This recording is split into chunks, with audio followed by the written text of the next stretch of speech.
Wow, so Mason, you had like, was it on a 747 or on a 380? You lost one engine in the south of Greenland and they decided to return all the way back to Frankfurt.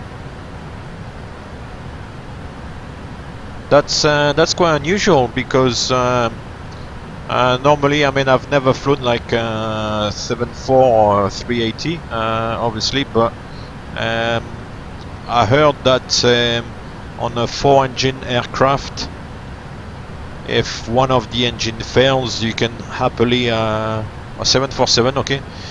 Yeah, they said on a 747, even flying on 3 engines, you can continue, but maybe they thought that they had maybe a bit of a more serious problem, and maybe it was wiser to try to come back. But if you're south of Greenland, to go back all the way to Frankfurt, it would kind of make sense maybe to try to I guess it was probably a company decision, because if you were south of Greenland and absolutely wanted to divert, you could have diverted into Iceland, go into Keflavik in Iceland, or otherwise stop in Shannon or Dublin in Ireland, or otherwise continue westbound towards the the eastern seaboard of Canada, like stop in Goose Bay or Gander or St. John's. So I guess the return to Frankfurt was probably a company decision.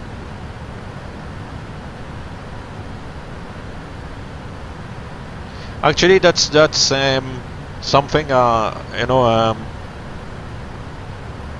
I've been asked a few times. No, not necessarily on the stream, but I know about people in your surroundings, and people saying, "Oh, when you fly, do you think about the 350 people in the cabin and stuff behind you?" You don't really think about it, because I don't want to sound like I'm selfish or something like that, but what you think about first of all is yourself. Whatever you do, you don't want to get yourself in a position where you put yourself in danger. And yeah, you think about if what you do is safe, then you'll be safe and the passengers behind you will be safe. I don't know if you see if you see what I mean. As long as what you do, like, you're happy with it and that keeps you safe, the passengers behind you will be safe as well. So you don't really think, oh shit, I can't mess up because I've got 300 people behind me. You think, I can't mess up because I don't want to kill myself, basically. And if you don't kill yourself, then you won't kill people behind you. So I think that's the way we all kind of think, I don't know if that makes sense.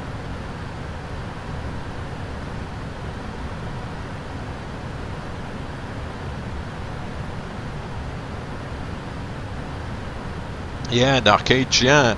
And the cargo hold, it's not very hot.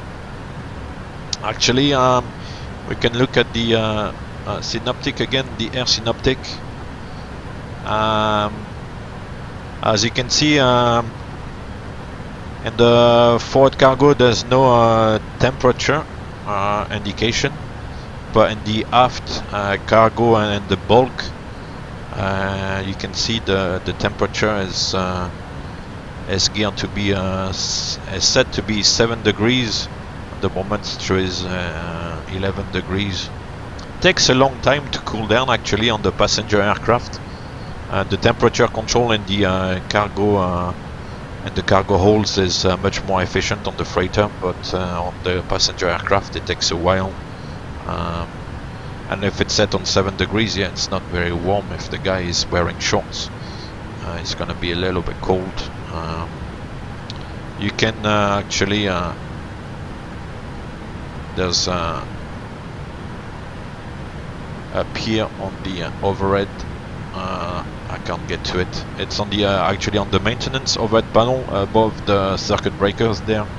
there's a possibility to set the temperature to 20 degrees, I think it is. Let's see if I can go up there. No. Yeah, here it is in the corner there, just managed. So you've got low and high. So if you go on high, it actually works here. The temperature will be 20 degrees, I think. 21, yeah, that's 21. So if you go like, for example, if you carry like dogs, or you know, sometimes people travel with dogs or like animals, or like whatever, like the stuff you're carrying needs to be at a fairly warm temperature, then you would fly with the temperature like this set at 21 degrees. Most of the time it's kept at 7 degrees, because if you carry like food or pharmaceuticals or whatever, that needs to be kept at a fairly cool temperature. But if you carry like obviously dogs or like cats or animals or anything that needs to be kept warm, then it's a good idea to keep it warm. Otherwise you might find the dog, for example, quite cold on the other side.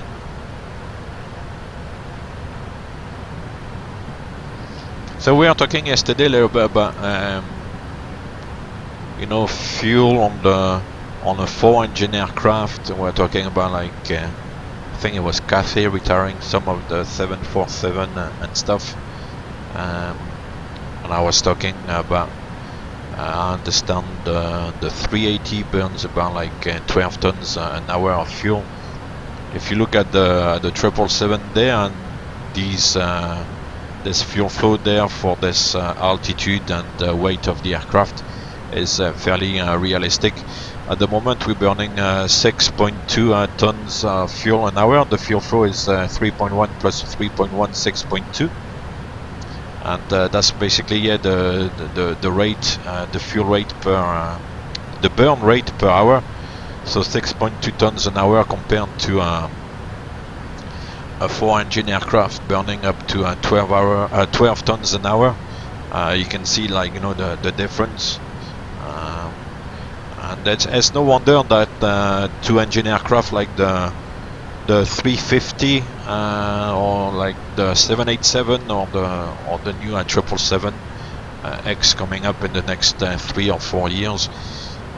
You can see why this is more like the future, because the fuel burn is it's much more efficient than 4-engine aircraft.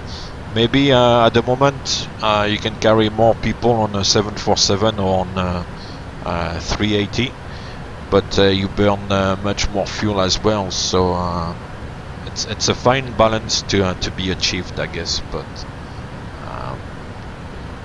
777 like the 300ER, where you can carry, well, depending on the configurations, but you can carry maybe 380 people or something like that. 350, 360, 380 people, and you burn half the fuel on a 380 is not too bad, actually.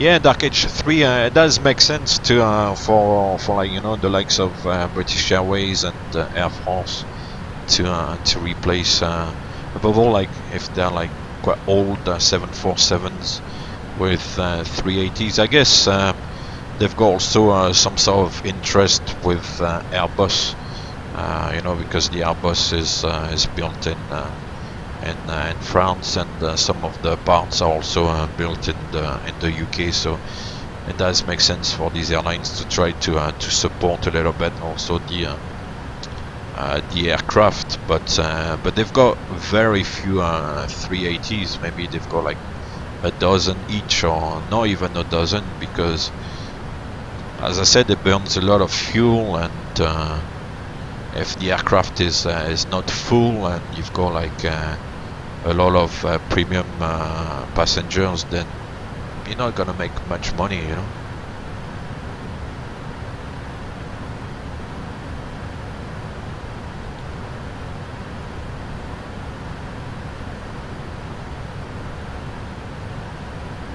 Yeah, I mean, I'm also like, you know, obviously a Boeing man, so I'm not really too familiar with what's going on in the Airbus world, but from what I read, like here and there, you know, apparently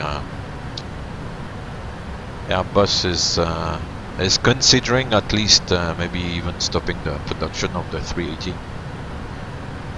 So, but you know, the 350 looks like an amazing aircraft. I'm not an Airbus man, but I've got to recognize that the 350 does look good, and it's maybe not able to carry as many people as the 380, but it's a good aircraft and probably much more efficient.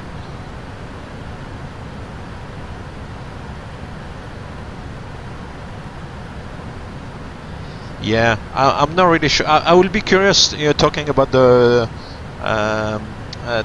stick on the Airbus generally. Yeah, I will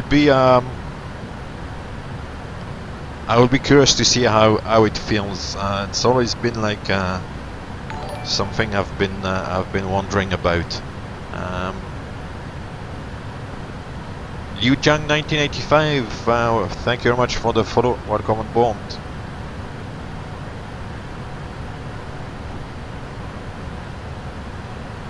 Yeah, I'll be curious to see how it feels. I heard it's more like well, obviously with the fly-by-wire, the aircraft is fairly stable, and I heard it's more like when you fly manually, it's more about setting like pitch attitude, and yeah, it's once you get the hang of it, apparently it becomes fairly good, and it's okay. But initially, I'll be curious to see how it goes, I have to say. Oh yeah, the 310 is very old now. It's almost like a dinosaur. Okay, I didn't know about our use. Thank you very much for that. See, you learn every day, huh?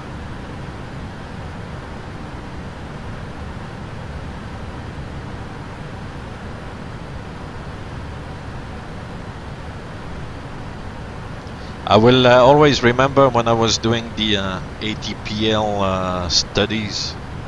You know, you do the ATPL exams after you do your PPL before you start all the commercial flying and stuff.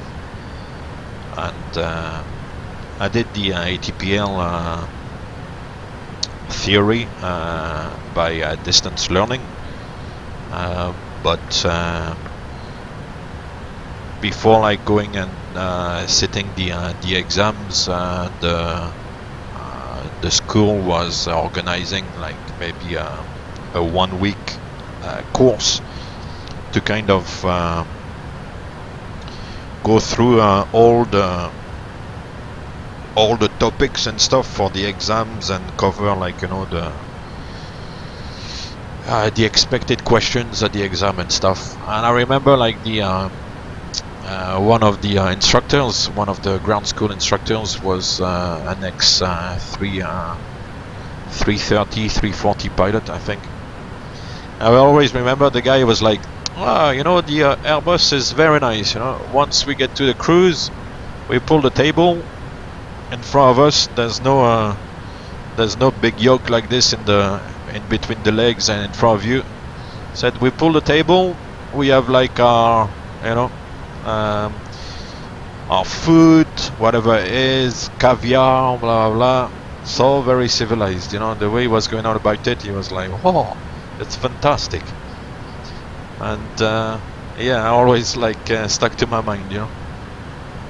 And it's true, it's probably more comfortable to just like pull the table, have the table in front of you, instead of always have, you know, this thing in front of you. But this feels more like, you know, when you're flying manually, it feels like you are more in control of the thing than play around with the joystick.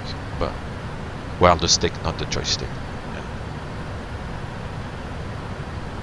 Cool. Oh, I think we're starting to see the coastline there. The water turns It's like turquoise water, so the coastline is probably getting quite close. The first VOR there, so yeah. Top of descent train up here. Cool. Yeah, P3 are on, you're absolutely correct. The yoke moves and the throttles move as well. And there are visual cues in the Air France 447. I think it was that the Rio to Paris that fortunately crashed in the ocean.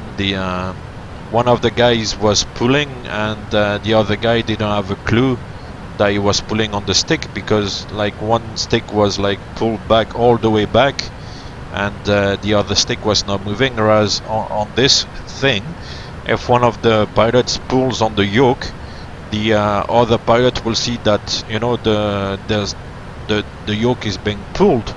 Whereas like on the Airbus, it's totally independent and you don't have a clue what the other guy is doing.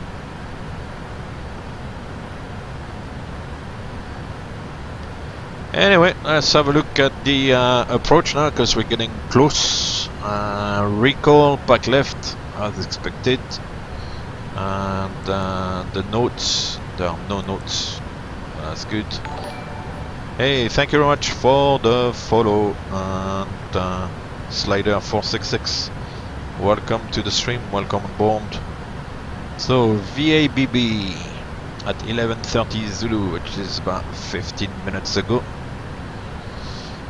290 at 9, so it's gonna be runway 27, 4,000 meters in smoke, fumes, smoke, few 2,000 feet scattered, 0,000 feet, 30 degrees, very nice, 1008. So we'll preset 1008 on the BFD there. Jolly good. Close the window. So it's definitely gonna be a runway 27. So we'll go for the ILS Zulu, and that's the Xzulu. So there's no Xzulu here.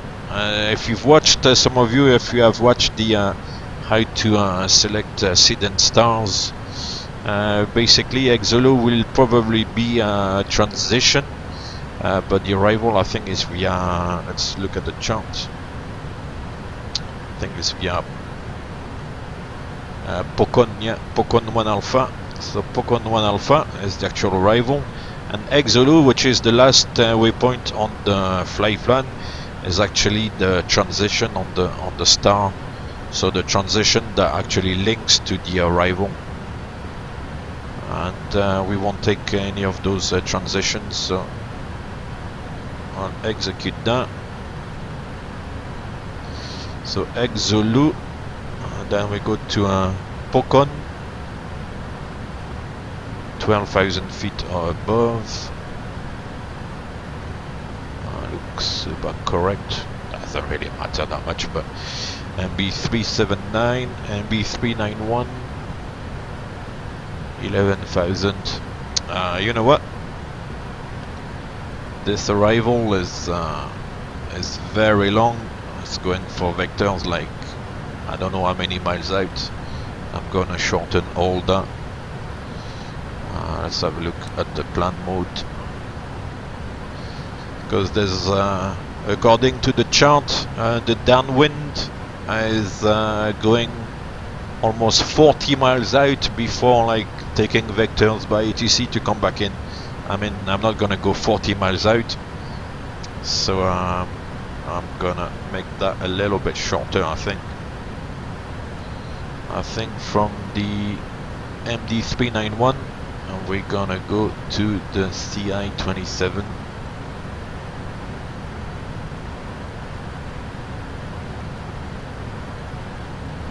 Yeah, that makes more sense. Downwind and then go for final. Yeah, it's better. Because as I said, otherwise we go like 40 miles out almost. There's no point doing that. Obviously it's made the top of descent a little bit closer, but it's alright. So that's good. then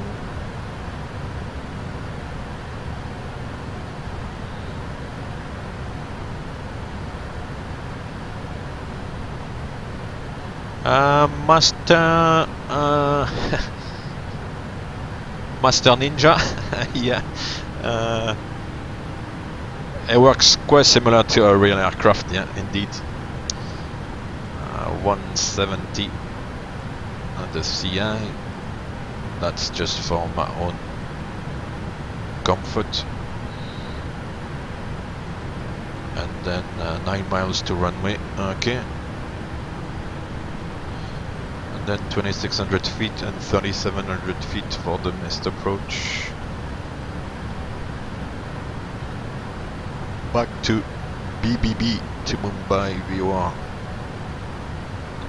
So this one is 2600 or above. So otherwise it's gonna stop the climb. Okay. Very often it's hard to edit the missed approach. It's not exactly coded properly, but it doesn't matter really. Cool. So that's set, I believe.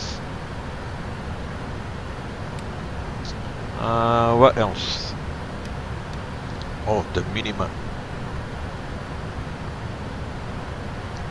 230. Oh, that's good. That's not very far. 240.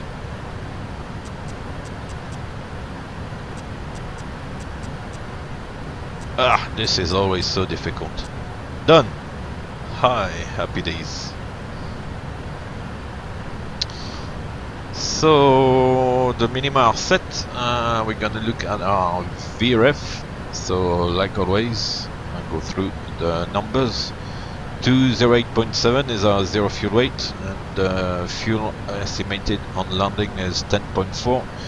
So 208.7 plus 10, let's say, is gonna be 218.7, and let's say 219. That will do.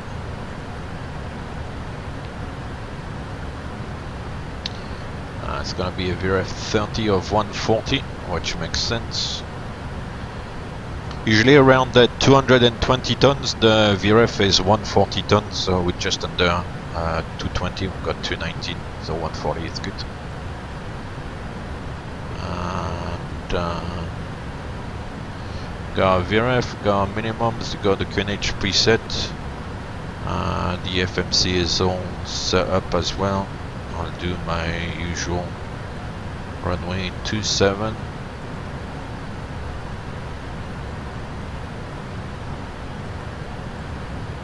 Miles. So you see you enter runway 27 and then it gives you a VABB, whereas in the aircraft, if you enter runway 27, it keeps runway 27 as a fix here. Put 8 miles for the configuration. And all done. The forecast page, the transition level. My transition level.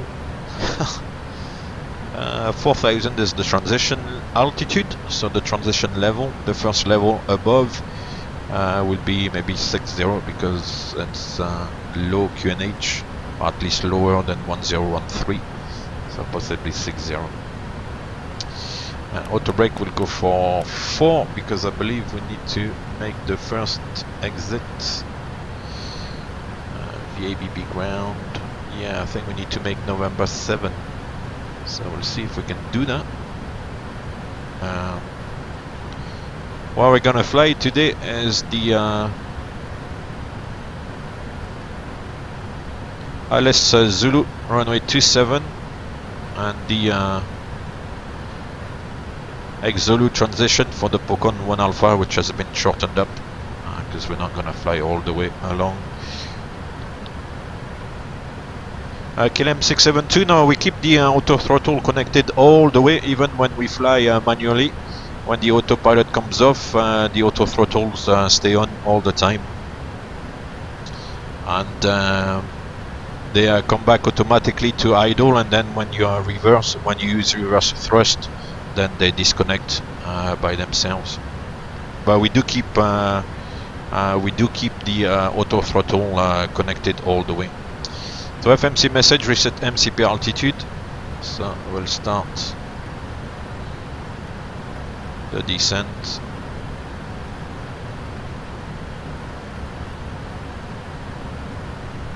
Was it 12,000 initially? So yeah, okay, we'll do that.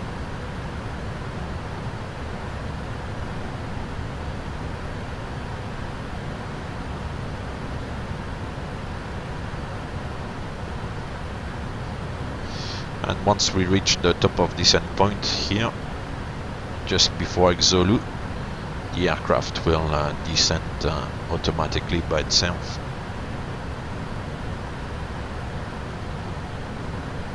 Which is cool. Paynex Studio, yeah, you can do an autoland. We could, yeah, you can do an autoland. I mean, we usually do autolands when basically it's the visibility is quite poor, when it's misty or foggy. We tend not to do autolands when the weather is nice, because the ILS signal in particular needs to be protected for interference, and ATC would only protect the area near the ILS only when the weather is marginal. Cape Horn Lover, thank you very much for the follow. Welcome to the stream. So yeah, when the weather is nice, the ILS signals are usually not protected, so you could get interference on the ILS signal, and the autopilot could like react a little bit strangely sometimes and turn left, right, or go up and down and do silly things. So but when the weather is poor, then all the signals are protected, and then we can do an autoland, no problem. So we usually do an autoland when the weather is marginal. Damn Grimes 2005, thank you very much for the follow. Welcome to the stream again. I didn't mean to, please, in the future, if someone gets on your nerves, just forget about it, and so that we keep the chat civilized. Mr. Max 1995, thank you very much for the follow. And to answer your question is Captain.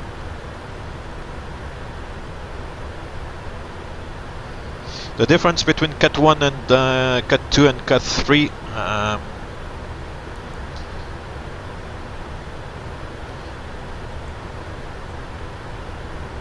I'll do this quickly. I'm not going to use multi-crew experience for that. Cat 1 basically is down to a decision altitude of, or decision height of 200 feet over the runway. So like today here is 230 feet, because the airport or the runway elevation is 30 feet above sea elevation. So it's basically 200 feet above the runway, so 30 plus 200 to 30. So yeah, it's basically Cat 1 down to 200 feet, and visibility usually of about 550 meters, and you can do a normal manual landing. Whereas for like Cat 2 is usually 100 feet over the runway, and it's based on a radio. On a radio altimeter. So the radio altimeter will sense the height over the runway, and will tell you, okay, here you are at 100 feet over the runway. And usually Cat 2 is an autoland as well. And Cat 3, you've got Cat 3 Alpha and Cat 3 Bravo. Cat 3 Alpha, you go down to 50 feet on the radio altimeter as well. And you need visibility of about 200 meters for Cat 3 Alpha. And it's also an autoland obviously, but at 50 feet you need to decide if you land or not. On the 737 I used to fly, it was Cat 3 Alpha, the more we could do. So at 50 feet you had to decide, you know, it goes minimums and you decide land or go round. Usually Cat 3 Alpha is very good for all scenarios, really, because like at 50 feet and 200 meters you need really the fog to be really thick, not to make it in, but it can happen. And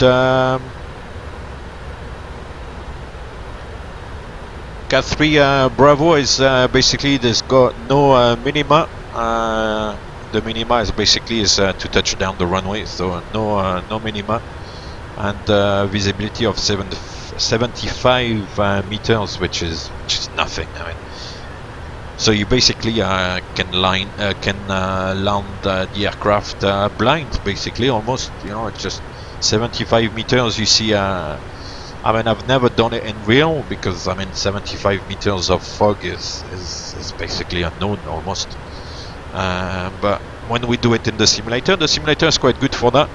All you see is one light ahead, you know, one of the center line lights. They are usually spaced out by 15 meters. Yeah,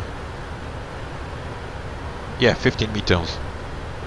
And all you see really is one light, and then you can start making out the other lights as you go. But when you touch down, that's really, or when you're just about to touch down, all you see is the light in front of you, really, which is not much. But the aircraft has triple redundancies. It's got 3 autopilots. There's only one switch here on each side, but it kind of unlike the 737 where there's like command A and command B, the autopilot switch here is for the same. It just engages the autopilot regardless, but the system in itself has got 3 autopilots, and then the 3 autopilots obviously offer that triple redundancy, and it's all very very complex and a lot of redundancy, so the system is very accurate. I mean, Ramek, yeah, if the runway elevation is 1500 feet, then the decision altitude, the altitude will be 1700 feet.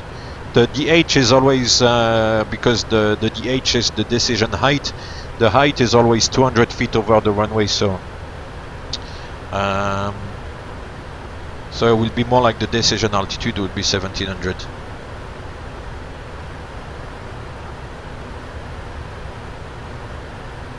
Yeah, I think there's two sounds for the disconnect. You've got this one here.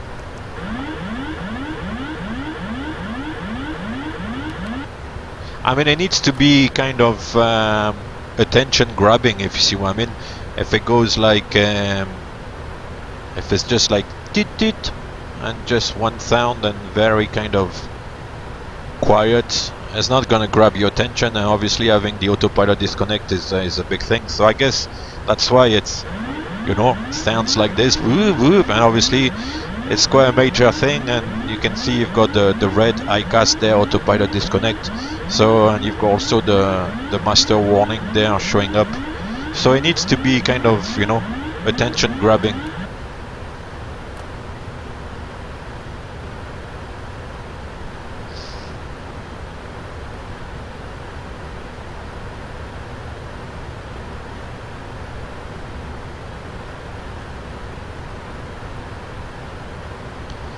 Alright, we'll continue the descent. What's the next one?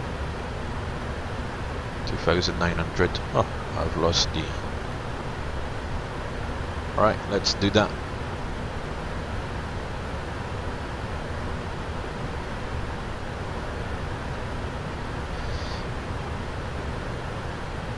Yeah, the disconnect sound on the 737 is maybe a little bit better. Oh, there's a bit of cloud all of a sudden.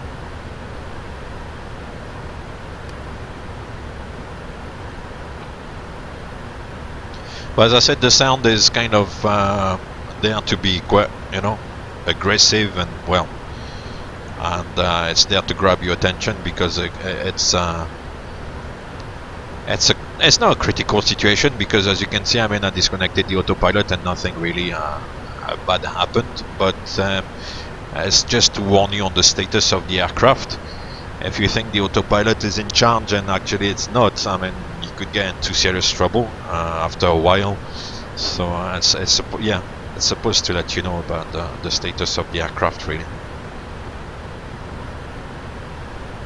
No floaty. Yeah, maybe it will be a floaty today. As I said, it's either it's a little bit firm, or otherwise sometimes it floats a little bit, or it's not easy always to get it right. The VNAV is going up and down. It's diving, it's coming back up. Anyway.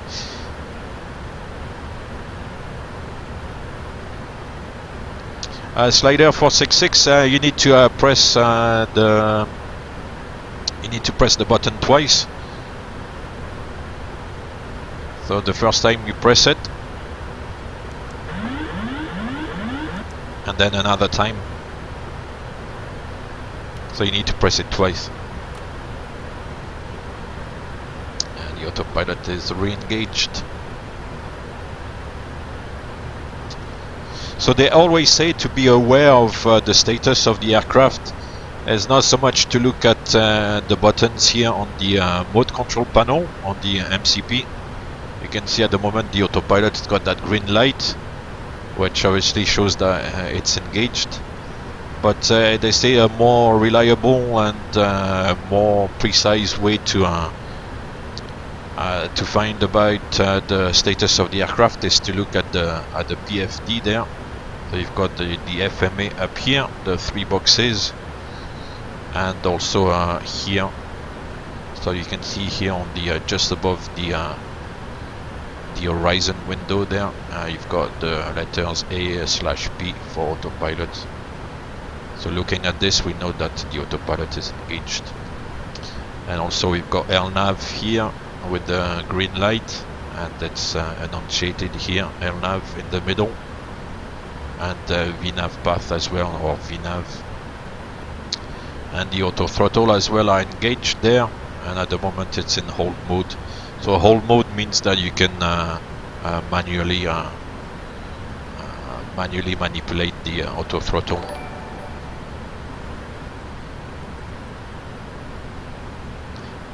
$10,000 descending flow.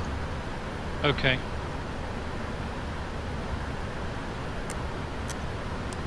Ready for the checklist.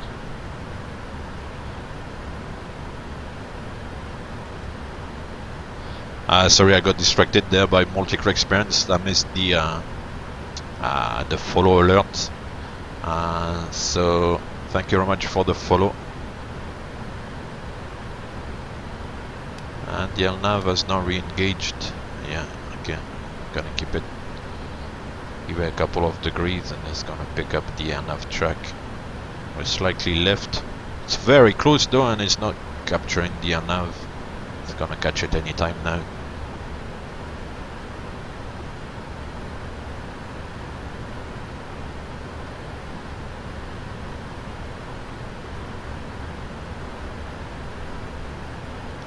LNAV, that's it. 250 really usually needs to kind of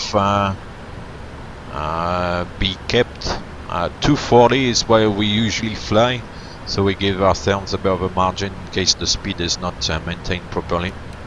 I'll go to fly level change now. Start reducing the speed.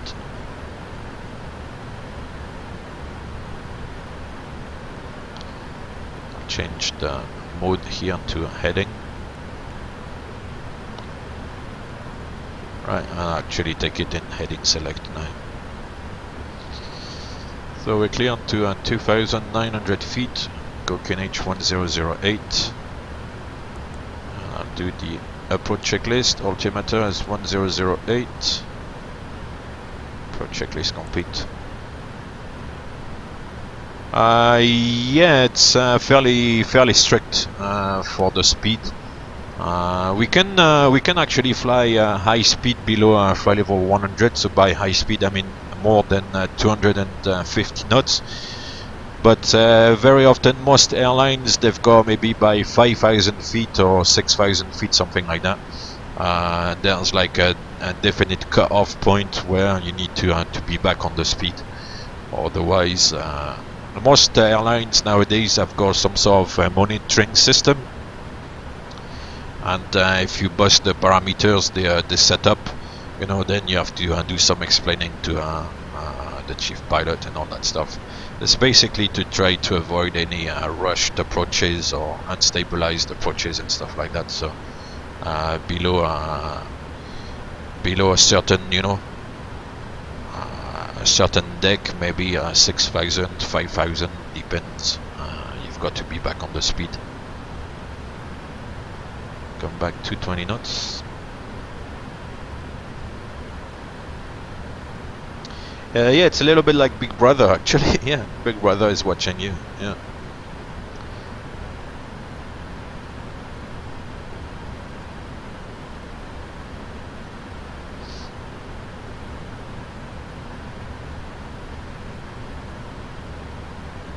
Flaps 1.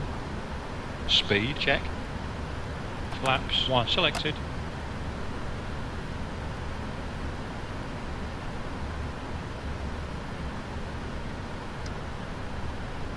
Nope. Right, we turn base leg. Air bleed. Engine 2 off. No! Flaps verified. Skipper, captain, got the active runway. Flaps 5. Flaps 5 selected. He's switching off the bleed. Crazy pilot monitoring.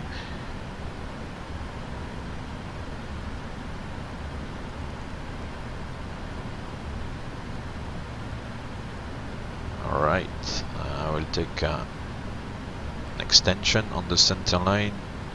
CI-27 intercept. Execute. And now we've got the runway center line there depicted.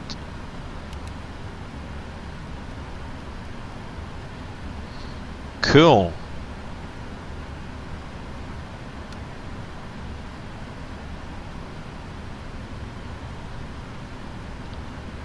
Yep. I do watch. I'm on factory. Thank you very much for the follow. Welcome to the stream. I do watch air crash investigation from time to time. Yeah. Paradisia 4. Hi. Good afternoon. Yeah. Sometimes it shut down the engine in flight, which is not good at all.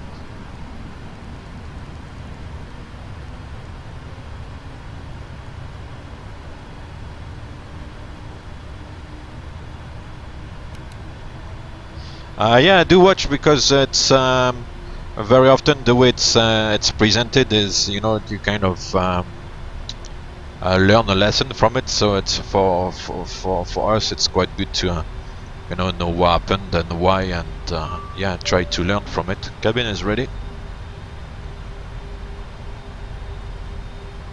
I had the multi-core experience once shutting both engines down actually, which was not a good idea.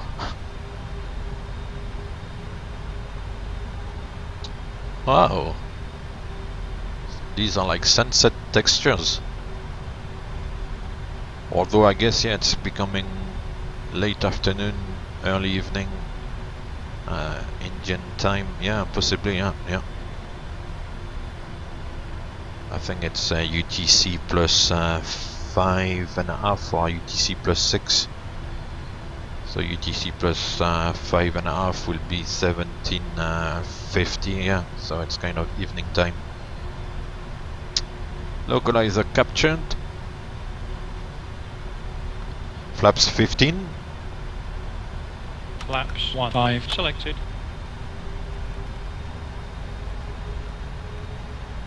Oh yeah. Check the sun amongst the... Flaps verified. I take it you know the runway in use? Yes, I know the runway in use.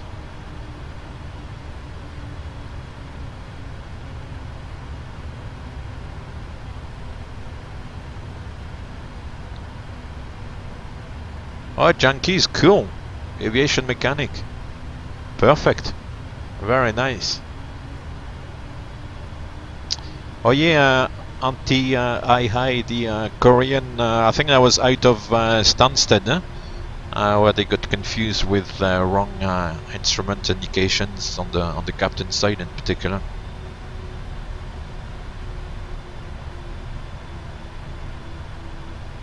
Right, jolly good.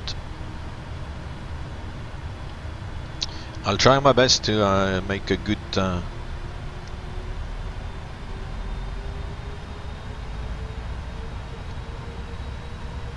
okay, Air Force are gonna hire. Wow, that's good. Gear down. Gear speed check. Going down. Flaps 20. Flaps coming up. Flaps 20.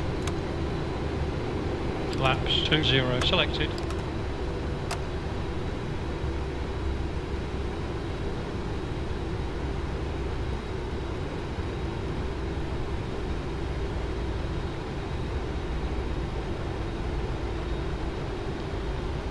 Gear down and secured.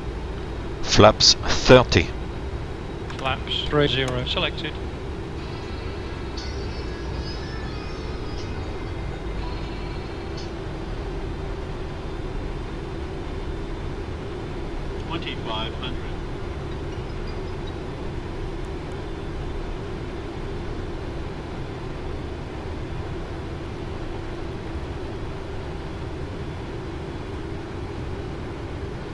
Landing checklist complete.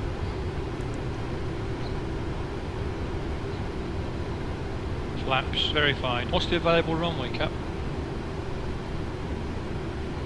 Cool. So let's get ready.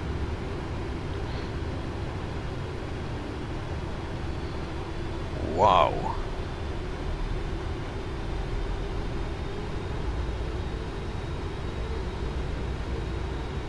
It's a shame we don't really Barrow. Give me a fright there, I thought the radio is Barrow. 230 feet. Oh, here's the runway. It's just showing up. 4.5 miles. Mumbai.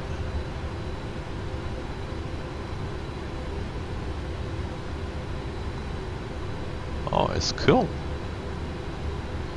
Mumbai. Alright, we'll disconnect the autopilot. I've got a shortcut on the keyboard. That's why I don't disconnect it on the yoke like I was showing earlier on.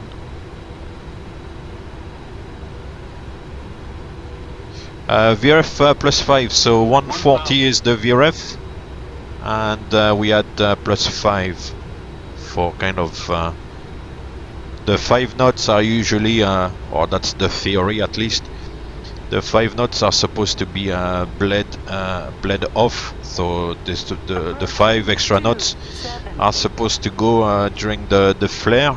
The speed decreases during the flare, and you should touch down at the VRF at 140.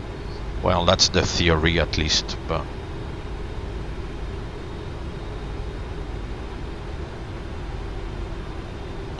wow, it's actually amazing textures with that weather, which is supposed to be like smoke, a bit of haze, smoke. It's quite a good scenery so far. Minimums. Landing. 100. 50. 40. 30. 20. 10.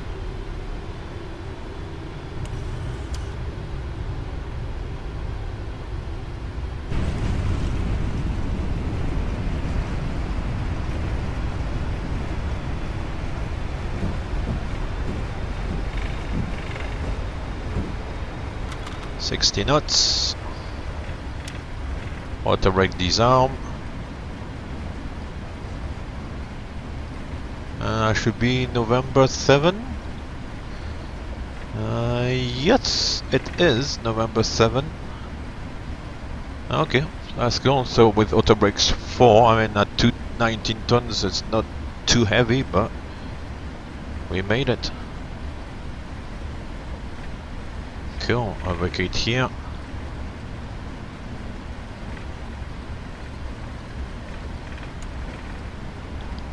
Stow the reverser where the radar comes off. After landing flow. Okay, Captain.